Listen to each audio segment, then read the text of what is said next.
Hello everyone. आज हम दूसरा टॉपिक देख रहे हैं जिसका नाम है प्रोसेस कॉस्टिंग। हम प्रोसेस कॉस्टिंग किसे कहते हैं? देखिए, अगर हम कोई प्रोडक्ट बनाते हैं तो हमारा प्रोडक्ट कई प्रोसेस को क्रॉस करने के बाद, मतलब कई स्टेजेस को क्रॉस करने के बाद बनता है। फिर हमें प्रोसेस कॉस्टिंग लगानी पड़ती है। क्यों ऐसा? क्योंकि क्योंकि हर एक स्टेज पे उसकी कॉस्ट को कैलकुलेट करना पड़ता है। जैसे कि मैंने एक एग्जांपल लिया, अगर हम घी बना रहे हैं, ठीक है, तो घी बनाने के लिए हमें सबसे पहले क्या लगता है? हमें सबसे पहले क्या लगता है? मिल्क लगता है, यानी दूध। तो दूध से क्या बनता है? तो दूध से बनता है मलाई। और मलाई से क्या बनता है? मलाई से बनता है मक्खन। और मक्खन से आखिरी स्टेप में क्या बनता है? जो जो बना रहे हैं वो घी। तो इन प्रोसेस इसके अंदर जो 3 प्रोसेस इन्वॉल्व थी, वो हर एक स्टेज पे इस प्रोसेस को कितनी कॉस्ट लगी, वो कॉस्ट कैलकुलेट करने के लिए हमें प्रोसेस कॉस्टिंग करनी पड़ती है। तो हर एक स्टेज में कॉस्ट कितनी थी और प्रोसेस कॉस्टिंग कैसे हमें अप्लाई करनी है, उसी हिसाब से हमें प्रोसेस कॉस्टिंग में हर स्टेज को कैलकुलेट करना पड़ता है। सो प्रोसेस ए के अंदर जो आपको आउटकम मिलेगा, वो जो आउटकम मिलेगा वो प्रोसेस बी के लिए क्या होता है? उसका इनपुट होता है। और प्रोसेस बी के लिए जो ऐसे आउटकम मिलेगा, वो प्रोसेस सी के लिए उसका इनपुट होता है। और ये प्रोसेस तब तक काम करेगी जब तक हमें अपना फिनिश प्रोडक्ट नहीं मिल जाता।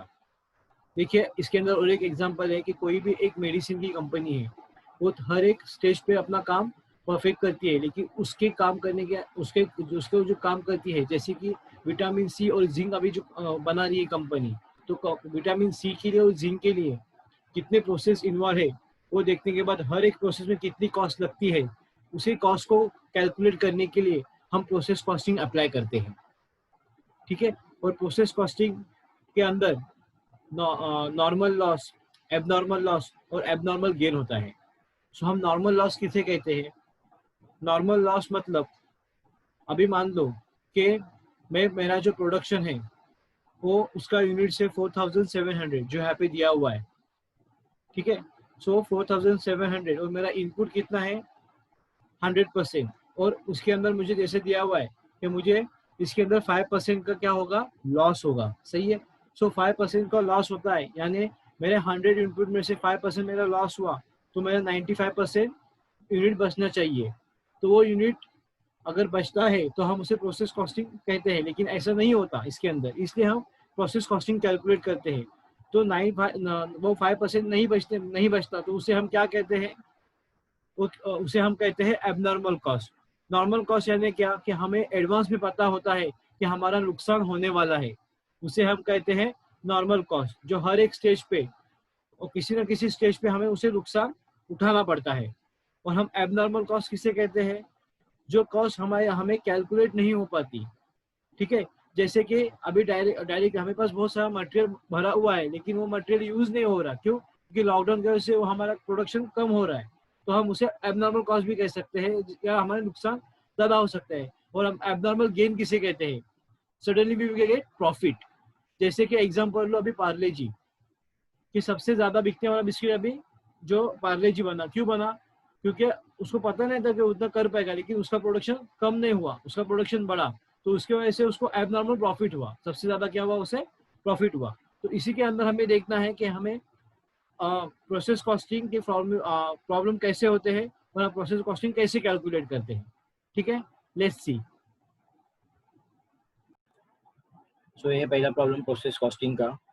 A product is completed in the 3 consecutive process during a particular month. The the input to process first of the basic raw material was rupees 5000 unit. कितना दिया हुआ है हमें यूनिट्स? 5000 यूनिट्स। उसकी कॉस्ट कितनी है? 2 पर unit. Other information for the month was as follows. ठीक है, ये 3 प्रोसेस दिए हुए हैं। जैसे कि मैंने कहा था बाद में कि 3 प्रोसेस में अगर कोई काम होता है, प्रोसेस 1, प्रोसेस 2 और प्रोसेस 3, तो उसे हमें हर एक प्रोसेस पे, हर एक प्रोसेस के ऊपर हमें उसकी कॉस्ट कैलकुलेट करनी होती है। जो यहाँ पे हमें 3 प्रोसेस दिए हुए हैं अभी। ठीक है, आउटपुट यूनिट्स कितना दिया हुआ है हमें? प्रोसेस 1 के लिए 4700, प्रोसेस 2 के लिए 4300 और प्रोसेस 3 के लिए 4050। उसके बाद नॉर्मल लॉस कितना हुआ है? 5%, 10% एंड 5%। जैसे कि मैंने बताया था नॉर्मल लॉस के अंदर, ये नॉर्मल लॉस हमें हमें एडवांस में पता होता है कि हमें कितना होने वाला है। जो यहाँ पे वो नॉर्मल लॉस दिया हुआ है 5%, 10% एंड 5%। उसके बाद है scrap value per unit. Process 1 की स्क्रैप वैल्यू है 1, प्रोसेस 2 के लिए स्क्रैप वैल्यू है 5 और प्रोसेस 3 के लिए स्क्रैप वैल्यू है 6। उसके बाद डायरेक्ट वेजेस दिए हुए, डायरेक्ट वेजेस है 3000, 5000 एंड 8000। उसके बाद है डायरेक्ट एक्सपेंसेस 9750, 9910 एंड 15560। ये हुआ हमारा प्रोसेस 3 के लिए। और उसके बाद उसके लिए एक एडजस्टमेंट दिए हुए नीचे, overheads rupees 32,000 of total chargeable as per percentage of direct wages. कितने दिए हमें ओवरहेड्स? ओवरहेड्स दिए हुए हमें 32,000 और क्या कहा है? Chargeable as a percentage of direct wages. उसके जो ओवरहेड्स के जो चार्जेबल परसेंटेज हमें निकालने हैं, जो यूनिट्स और जो अमाउंट निकालनी है, हमें किस पे निकालनी है? डायरेक्ट वेजेस के ऊपर।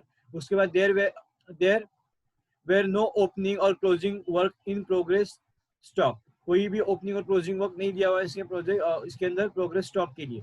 सो compile their process and finish stock account with the detail of abnormal loss and gain. उसके बाद में है वेयर एप्लीकेबल। देखिए यहाँ पे अभी हमें प्रॉब्लम दिया हुआ है प्रोसेस कॉस्टिंग का, उसका सोल्यूशन हमें अभी देखना है। तो सबसे पहले हमें क्या देखना होगा? प्रोसेस 1 के लिए कैसे कैलकुलेट करते हैं नॉर्मल, एबनॉर्मल कॉस्ट और प्रोसेस, ठीक है, और हर एक कॉस्ट कैसी कैलकुलेट होती है। सो देखिए यहाँ पे फर्स्ट प्रोसेस 1, अभी प्रोसेस 1 के लिए क्या दिया हुआ है हमें? सबसे पहले रॉ मटेरियल वाज यूनिट कितना है? 5000 और उसका पर यूनिट कॉस्ट कितना है? 2।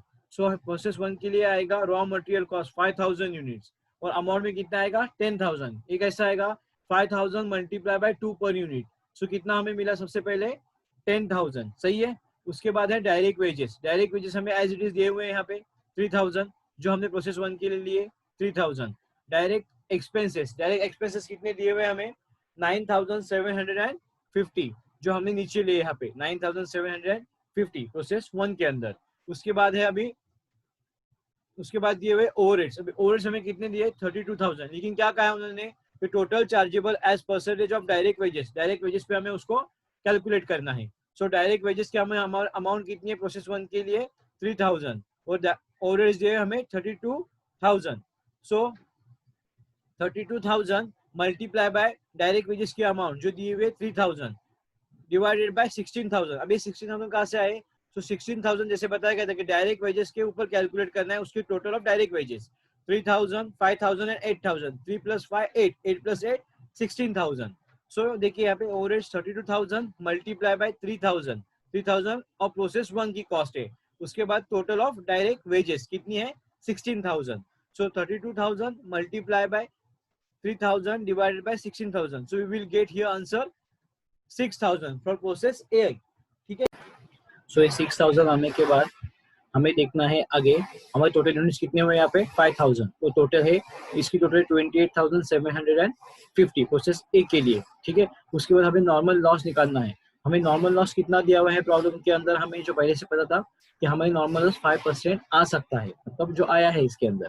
सो 5% हमें किस पे निकालना है? ये 5,000 यूनिट्स पे। तो 5,000 मल्टीप्लाई बाय 5% अगर यूनिट्स करते हैं तो हमें कितने मिलता है यूनिट्स? हमें यूनिट्स मिलता है यहाँ पे नॉर्मल लॉस 250। सो हमें क्या बताना है इसके अंदर कि हमारा जो नॉर्मल लॉस आना चाहिए था वो 4,700, मतलब 4,700 मिलना चाहिए था, लेकिन हमें कितना मिला उसके अंदर? 250। मतलब क्या होता है 5,000 में से अगर 250 जाता है तो बचता कितना है? 4,750। सो और 50 का हमें लॉस हो रहा है जो हमें यहाँ पे नहीं दिखा रहा है। तो इसका मतलब हमें क्या कैलकुलेट करेंगे? उसे हम क्या कहेंगे? जैसे कि मैंने पहले बताया था कि हमें प्रोसेस कॉस्टिंग क्यों बनानी पड़ती है कि हमें जितना लॉस होना चाहिए अगर उतना ही लॉस हमें उसके अंदर नहीं मिलता तो वो स्टेजेस पे हमें लॉस फाइंड करने के लिए हमें प्रोसेस कॉस्टिंग अप्लाई करनी पड़ती है। सो हमें उसके जो 50 जो लॉस नहीं मिल रहा है उसे हमें 50 लॉस कहाँ पे मिलेगा? वो है हमारा एबनॉर्मल लॉस, ठीक है। मतलब जो आपल्याला 50% जो 50 आपल्याला दिसत नाही आहे तो 50 आपल्याला दिसणे 50 जो लॉस आपल्याला जो भरून काढायचा असेल तो 50 लॉस फाइंड करायचा असेल तर त्या 50 लॉसला आपण काय बोलतो? Abnormal loss. एबनॉर्मल लॉस म्हणजे काय की आपल्याला आपण कॅल्क्युलेट केल्यापेक्षा जास्त ह्याच्यामध्ये आपल्याला तो लॉस झाला, ठीक है। तो लॉस आहे आपला इथं 50। मग आता आपल्याला इथं बघा एबनॉर्मल लॉस हमें कैसे निकालना है? 250 क्या है हमारा जो यहाँ पे हमने कैलकुलेट किया और उसकी यूनिट्स कैसे निकालनी है? So multiply by scrap value. So 250 multiply by 1 कितना आया? 250 1 जा 250। सो 250 हमारा मिला स्क्रैप वैल्यू, उसके बाद है एबनॉर्मल लॉस। अभी एबनॉर्मल लॉस हमें कितना मिला, 50 मिला। देखिए इसकी अमाउंट कैसी फाइंड करनी है। देखिए भाई मैंने यहाँ पे प्रोसेस कॉस्टिंग के वर्किंग नोट में बताया है। यहाँ पे ये है वर्किंग नोट प्रोसेस कॉस्टिंग की। नंबर प्रोसेस कॉस्टिंग के लिए total cost minus variable value और form normal loss divided by input units minus normal loss units. So हमारे प्रोसेस कॉस्ट यूनिट कितना है, टोटल यूनिट जिसका, देखिए यहाँ पे टोटल यूनिट है हमारा 10,000, 3,000, 9,750 एंड प्लस 6,000। मतलब raw material plus direct wages plus direct expenses plus direct overheads जो यहाँ पे आया है, इन सब की टोटल करनी है। माइनस क्या बताया, नॉर्मल लॉस कितना हुआ, हमें कितना मिला था नॉर्मल लॉस। सो हमारा नॉर्मल लॉस था 250 माइनस 250 डिवाइडेड बाय क्या है, डिवाइडेड बाय है input units minus normal loss units. So हमारे इनपुट यूनिट्स कितने दिए थे हमें, इनपुट यूनिट्स थे हमारे 5,000 माइनस नॉर्मल लॉस हमें कितना मिला 250।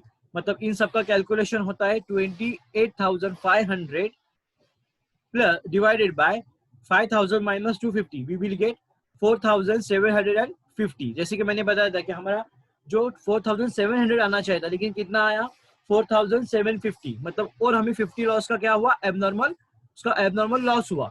सो उसके बाद हमें कितना आता है, इसका आंसर 6 पर यूनिट आता है। मतलब जो एबनॉर्मल लॉस है हमें 50 ज्यादा हुआ, 50 मल्टीप्लाई बाय 6 हमें कितना मिलता है यहाँ पे 300 रुपीज का और एबनॉर्मल लॉस यहाँ पे होता है जो हमने यहाँ पे लिया है। देखिए 50 का कैसे आए, 50 मल्टीप्लाई बाय जो यूनिट्स हमें भी फाइन हुआ 6 is equal to we will get 300।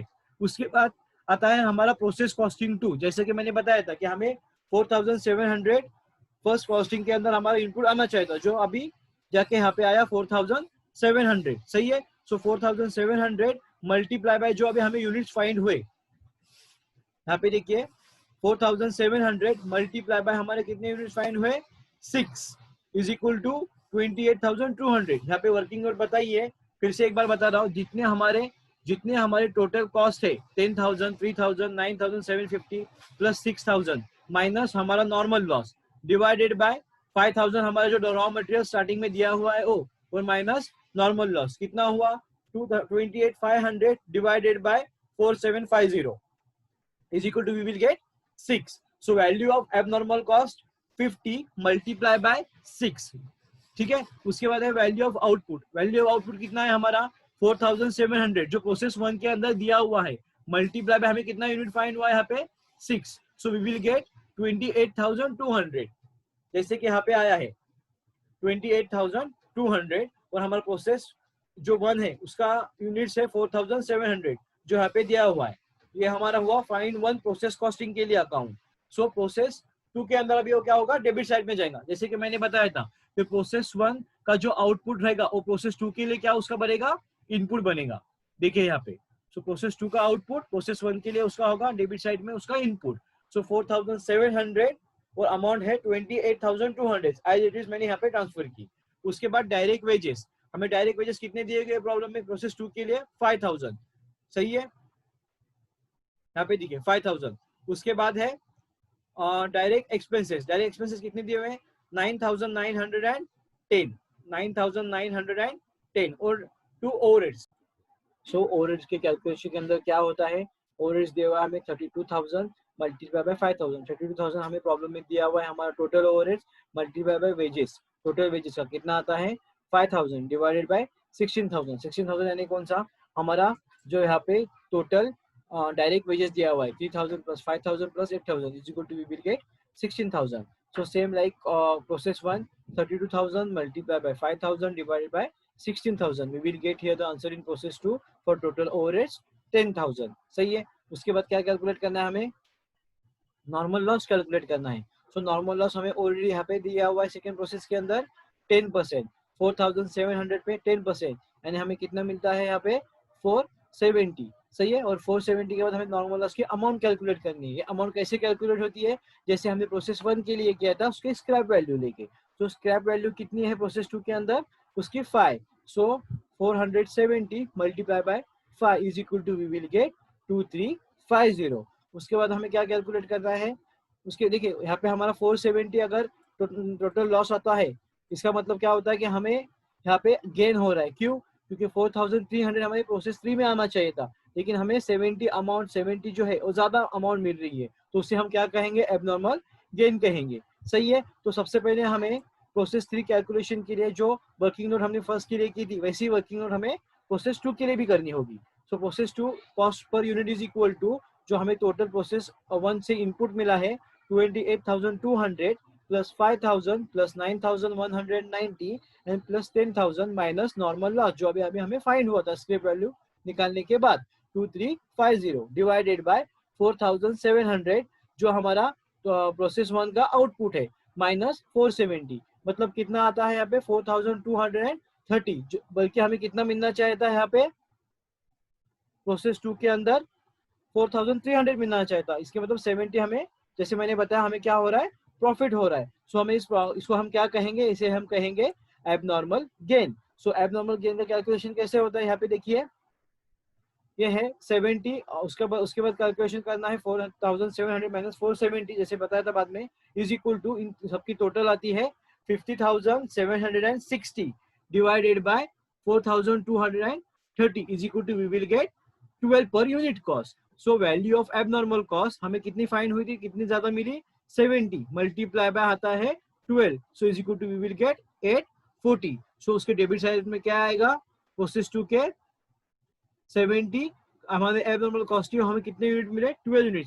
70 multiply by 12 is equal to, हमारे यहाँ पे कितनी टोटल अमाउंट आएंगे? 840। फिर हमें जो देखना है प्रोसेस 2 के लिए, सो प्रोसेस 2 भी कितना होता है हमारा? इस सब की टोटल करने के बाद 53,950 एंड 4470। सो अब हमारा प्रोसेस 2 कितना होगा? यहाँ पे ये टैली होगा, क्योंकि 4,300 अब हमारा 70 गेन होने के बाद हमें प्रोसेस 2 3 मिलता है 4,300। सो प्रोसेस 3 4,300, ये सेकेंड प्रोसेस का क्या होगा? आउटपुट होगा, और प्रोसेस 3 के लिए उसका क्या होगा? इनपुट होगा, जैसे कि हमने फर्स्ट प्रोसेस के अंदर किया था सेकेंड प्रोसेस के लिए। ठीक है। सो 4,300 जो अमाउंट है 51,600 एज इट इज हमने यहाँ पे ट्रांसफर की, उसको क्या कहेंगे हम? To process 2 account. उसके बाद क्या होता है? Direct wages. अभी प्रोसेस 3 के लिए कितने डायरेक्ट वेजेस दिए हैं यहाँ पे प्रॉब्लम के अंदर? डायरेक्ट वेजेस है 8,000 और डायरेक्ट एक्सपेंसेस है 15,550, जो यहाँ पे हमने एज इट इज ले लिए 8,000 एंड 15,560। उसके बाद हमें क्या कैलकुलेट करना है? उसके बाद कैलकुलेट करना है हमें टोटल ओवरहेड्स, जैसे कि हमने प्रोसेस 1 और प्रोसेस 2 के अंदर किया था 32,000 मल्टीप्लाई बाय, अब यहाँ पे ओवरहेड जो है 8,000 है, और पेंटिंग 65,000 है, लेकिन कितने लेने हमें? 8,000 है। सो 32,000 multiply by 8,000 divided by 16,000, so we will get here our answer in process 3 16,000। ठीक है। उसके बाद हमें क्या करना है? हमें उसके बाद नॉर्मल लॉस फाइंड करना है, जैसे कि हमने प्रोसेस 1 और प्रोसेस 2 के अंदर किया था। सो नॉर्मल लॉस कैसे फाइंड करेंगे हम? जैसे एक बार देखिए, यहाँ पे हमें कितने परसेंटेज दिए? नॉर्मल लॉस हमारा प्रोसेस 3 के अंदर है 5%, सो 5% ऑन 4,300। सही है। सो 5% कितने आते हैं इसके ऊपर? 4,300 के ऊपर 215। सही है। सो नॉर्मल लॉस कितना आया हमारा? 215। और हमारी स्क्रैप वैल्यू कितनी है? जैसे कि हमने प्रोसेस 1 और प्रोसेस 2 के अंदर किया था, वैसे ही सेम करना है हमें। सो प्रोसेस 3 का स्क्रैप वैल्यू है हमारा 6, सो 215 मतलब 215 multiply by 6, so we will get here our answer 1,290। सही है। उसके बाद हमें क्या निकालना है? उसके बाद देखना है हमें कि हमारा जो आगे मिल रहा है प्रोसेस 4,300 है या नहीं, मतलब 4,050 है या नहीं।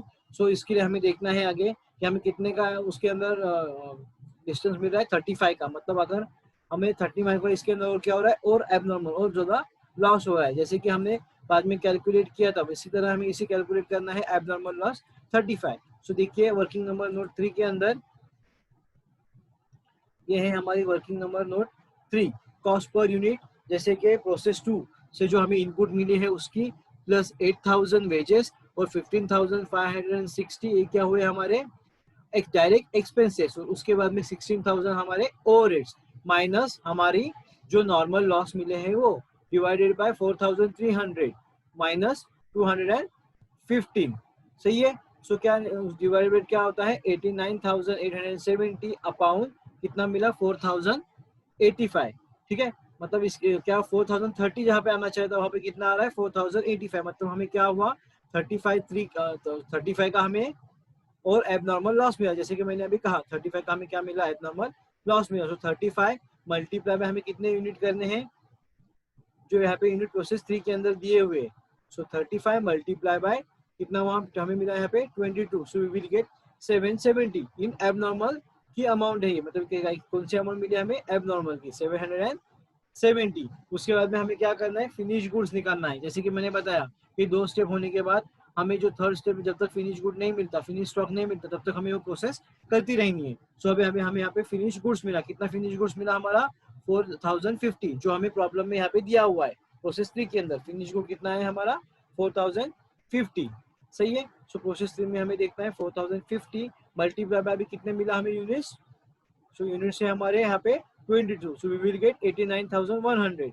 फिर देखना है प्रोसेस 3 के अंदर ये है हमारा 91160, यहाँ पे मिला हमें 89100, सो देखना है 91160 प्लस यहाँ पे 91160, प्रॉब्लम क्या होता है हमारा टैली होता है और हमारा जो यूनिट्स है वो इससे मैच होता है। यहाँ तक है हमारी प्रोसेस कॉस्टिंग, ठीक है। उसके बाद हमें देखना है नॉर्मल लॉस। अभी नॉर्मल लॉस कैसे फाइंड करते हैं, जैसे हमें ऊपर फाइंड किया उसी तरह से नॉर्मल लॉस को हमें अकाउंट में प्रिपेयर करके उसके अंदर से अमाउंट पुट करनी है, ठीक है। सो प्रोसेस 1 का नॉर्मल लॉस हमें सबसे पहले यहाँ पे कितना मिला था, यहाँ पे मिला है हमें 250, सही है। उसके बाद प्रोसेस 2 का कितना मिला है हमें, प्रोसेस 2 के लिए हमें नॉर्मल लॉस कितना मिला है यहाँ पे देखिए कितना है 470।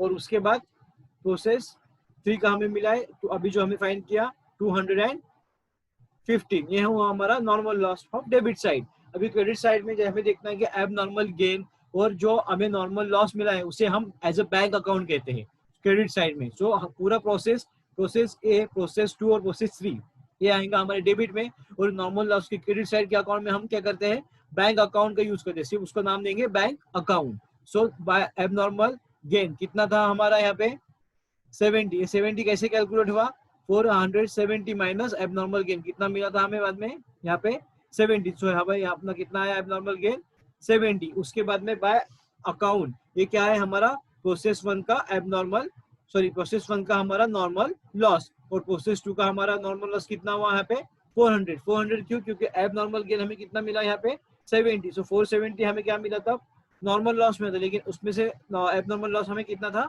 70। So 470 minus 70 is equal to we will get here bank account and normal loss credit side 400। उसके बाद में है बाय बैंक अकाउंट 215, जो अमाउंट यहाँ पे हमें दी हुई है वही अमाउंट एज इट इज हमें कैरी करनी है, लेकिन अभी यहाँ पे कितना आएगा 400, तो इसका हमारा टोटल यूनिट कितना था बाद में दिया हुआ, जैसे कि हमने कैरी किया था 470, कितना यूनिट था हमारा पर यूनिट कॉस्ट थी हमारी यहाँ पे 5, जो हमने वेजेस के लिए कैलकुलेट की थी। यहाँ पे देखिए कितनी थी हमारी इसके यहाँ पे स्क्रैप वैल्यू वेजेस अमाउंट 5 और स्क्रैप वैल्यू हमारी 5 थी। So 400 multiply by 5 is equal to we will get 2000। Okay, अगर इसके अंदर कोई प्रॉब्लम हो इस अमाउंट के अंदर तो मुझे वो मैसेज कर सकता है पूछने के लिए, ठीक है। नेक्स्ट है बाय बैंक अकाउंट के बाद आता है बाय, और नेक्स्ट है प्रोसेस 3 के लिए by bank account as it is देना है 215, यहाँ पे 1219 जो अमाउंट है वो कैरी फॉरवर्ड मतलब यहाँ पे ही आ जाएगी। फिर प्रॉब्लम क्या होगा हमारा यहाँ पे tally 935 units amount 3890, so tally on both side. After that देखना है हमें एबनॉर्मल लॉस। अभी एबनॉर्मल लॉस कौन से हैं जो हमें मिले थे प्रोसेस 1 के अंदर, सबसे पहले हमें एबनॉर्मल लॉस मिला था, सही है। कितना था हमारा एबनॉर्मल लॉस प्रोसेस 1 के अंदर 50, और उसके यूनिट्स कितने थे 300, और दूसरा एबनॉर्मल लॉस हमें कहाँ मिला था, दूसरा हमें प्रोसेस 3 के अंदर हमें मिला था एबनॉर्मल लॉस, कितना है यहाँ पे 35, सो अमाउंट भी एज इट इज हमें नीचे लेनी है, ठीक है। उसके बाद जैसे मैंने कहा था कि नॉर्मल लॉस के अंदर हम क्रेडिट साइड पे बाय बैंक अकाउंट लिखते हैं, तो यहाँ पे भी वही लिखना है bye bank account abnormal loss कितना 50, और यहाँ पे अभी एक इतना यूनिट आएगा 50 क्यों आएगा क्योंकि इसकी जो अमाउंट थी यहाँ पे देखिए इसकी जो अमाउंट थी एज अ स्क्रैप कितनी थी 1, ठीक है। सो 50 1 जा 50, इसलिए हमने यहाँ पे कितना लिया अभी अमाउंट ली 50 और 35, यहाँ पे किसकी, यहाँ पे कितनी अमाउंट ली 35 प्रोसेस 3 के अंदर, प्रोसेस 3 के अंदर हमारे अमाउंट ली यहाँ पे 6, so 35 multiplied by 6 we will get here 210। समझ में आया यहाँ तक? उसके बाद हमें क्या करना है, इसको टैली करना है। सो क्या टैली करेंगे, कितना अमाउंट हुआ हमारा, यहाँ पे देखेंगे बाय कॉस्टिंग अकाउंट कितना आता है 810, कितना का देखो 1070 यहाँ का टोटल आया, सो यहाँ का डिफरेंस आता है 810, उसे हम क्या कहेंगे बाय कॉस्टिंग अकाउंट और P&L अकाउंट। उसके बाद में आएगा, उसके बाद हमें क्या देखना है, एबनॉर्मल गेन अकाउंट। देखिए एबनॉर्मल गेन में बाय प्रोसेस अकाउंट कितना था हमारा, प्रोसेस अकाउंट के एबनॉर्मल की प्राइस 70 थी और हमारा यूनिट्स कितना, टोटल रुपीस कितना था हमारा 840, जैसे हमने मैं यहाँ पे एज इट इज उसे क्रेडिट साइड में लिया एबनॉर्मल के, ठीक है। तो यहाँ पे ट्रांसफर होते हैं abnormal account by process account, कैसे है बाय बैलेंस ब्रॉट डाउन कह सकते हैं हम इसे एबनॉर्मल गेन के लिए। उसके बाद हम क्या करेंगे, हमारा नॉर्मल लॉस उसमें से कितना निकला था 70, 470 में से हमें कितने में आता है एबनॉर्मल अकाउंट 70 मिला था, 70 यूनिट्स। सो 70 यूनिट्स के बाद हमारा स्क्रैप वैल्यू कितनी थी प्रोसेस 2 के लिए, हमारी प्रोसेस 2 के लिए स्क्रैप वैल्यू थी यहाँ पे 5, so 70 multiplied by 5 is equal to, we will get here our answer